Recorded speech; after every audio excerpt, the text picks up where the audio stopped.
Freedom ని జరుపుకున్నాం. First ఈ ఫ్రీడమ్ అనేది మనకు ఒక 2 years లేదా ఒక 20 years పోరాడితే వచ్చింది కాదు. 200 years మనం బ్రిటిష్ వాళ్ళ కింద బానిసత్వాన్ని అనుభవించి వాళ్ళకి ఎదురించి పోరాడితే వచ్చింది. ఈ స్వాతంత్రం కోసం సుభాష్ చంద్రబోస్, ఝాన్సీ లక్ష్మీబాయి, భగత్ సింగ్, అల్లూరి సీతారామరాజు ఇలా చాలా మంది పోరాడారు.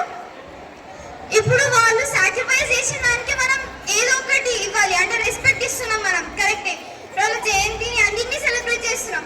అలాగే మనం వాళ్ళ చరిత్ర కూడా తెలుసుకోవాలి, వాళ్ళకి ఫ్రీడమ్ కోసం ఎలా పోరాడారు, ఎలా వచ్చింది మనకి ఫ్రీడమ్ అనేది. ఇప్పుడు మనం వాళ్ళకి రెస్పెక్ట్ ఇస్తున్నాం. ఎట్లా జయంతి జరుపుకుంటున్నాం, కానీ ఇంకేం చేయాలి, మన కంట్రీని డెవలప్ చేయాలి. మన కంట్రీని డెవలప్ చేస్తేనే కదా వాళ్ళకి రెస్పెక్ట్ ఇచ్చినట్టు అవుతుంది. అలాగే మన అఖండ భారత్ ని కూడా తిరిగి తీసుకురావాలి. మనకి 2 aims ఉన్నాయి. ఫస్ట్ థింగ్ ఏంటి, మనం ఇండియాని డెవలప్ చేయాలి. ఆల్రెడీ భారత్ చాలా ప్లాన్స్ చేస్తుంది 2047 లోపు మనకి డెవలప్డ్ కంట్రీగా ఉండాలని. ఇప్పుడు మనం చూసినట్టయితే మనం ఎకనామీలో 4th place లో ఉన్నాం. అంటే స్పేస్ అండ్ టెక్నాలజీలో ముందున్న జపాన్ ని కూడా బీట్ చేసి మనం 4th place కి వచ్చాం. అట్లనే ఫస్ట్ ప్లేస్ లో ఉండాలి, ఎకనామీలో 4th place లో ఉన్నాం. ఇంకా మిలిటరీలో 4th place లో ఉన్నాం. స్పేస్ అండ్ టెక్నాలజీ చూస్తే చంద్రయాన్ 3తో మూన్ పైన సౌత్ పోల్ పై ల్యాండ్ చేసిన ఫస్ట్ కంట్రీగా మనమే ఉన్నాం. ఇట్లా ఓన్లీ జనాభాలోనే కాదు, అన్నిట్లో భారతదేశం ముందుంది అని అన్నిటికీ నిరూపించాలి. మనకి ఇండిపెండెన్స్ వచ్చి జస్ట్ 78 years అవుతుంది. అయినప్పటికీ కూడా మనం చాలా రంగాల్లో ముందున్నాం. అంటే ప్రపంచ దేశాలకి మనం నిరూపించాలి, ఏంటి జనాభాలోనే కాదు అన్నిట్లో భారతదేశం ముందుంది అని. ఏమనుకోవాలి అంటే ఓన్లీ 78 years లో వీళ్ళు ఇంత డెవలప్ అయ్యారు. ఒకవేళ 200 years బ్రిటిష్ వాళ్ళ కింద ఉండకపోతే ఇంకెంత డెవలప్ అవుతుండే, ఎంత ముందుంటుండే అని అన్ని దేశాలు అనుకోవాలి. So we have to prove our self. అంటే చేంజ్ అనేది మనలోనే స్టార్ట్ అవుతుంది. అరే నేనెందుకు దీన్ని స్టార్ట్ చేయాలి, ఎవరు చేయనప్పుడు నేనెందుకు చేయాలి అని అనుకుంటే, మరి అప్పుడు ఫ్రీడమ్కి వచ్చేటప్పుడు కూడా ఒక్కోళ్ళు స్టార్ట్ చేస్తేనే అందరు స్టార్ట్ చేసారు.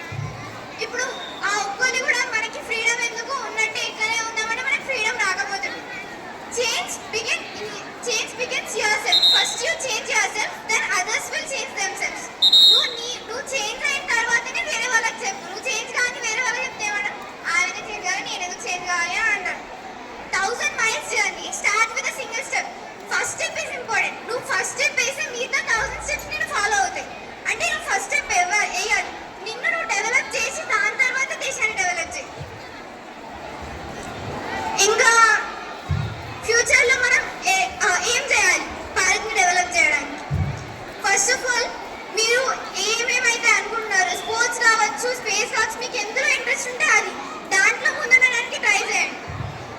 మీరు మీకోసమే కాదు దేశం కోసం కూడా గోల్ని సెట్ చేసుకోవాలి. 2 aims ఉన్నాయి కదా మనకి. ఫస్ట్ థింగ్ ఏంటి, భారత్ని డెవలప్ చేయాలి. 2047 లోపు భారత్ని డెవలప్ చేసామని నరేంద్ర మోడీ గారు చెప్పారు, వికసిత్ భారత్ ప్రకారం. సో మనం 2047 కన్నా ముందే భారత్ని డెవలప్ చేసి అందరికీ చూపించాలి భారత్ అంటే ఇలా ఉంటుంది అని. అలాగే అఖండ భారత్, మన నుంచి విడిపోయిన దేశాలన్నీ మళ్ళీ మనలోకి వచ్చి కలిసిపోవాలి. మనం మళ్ళీ అఖండ భారత్ ఫామ్ చేయాలి. So I wanted to end this speech with a quotation. यह भूमि कोई भूमि का टुकड़ा नहीं है, यह जीते जागता राष्ट्र ध्वज है. यह वंदन की धरती है, अभिनंदन की धरती है. यह अर्पण की भूमि है, दर्पण की भूमि है.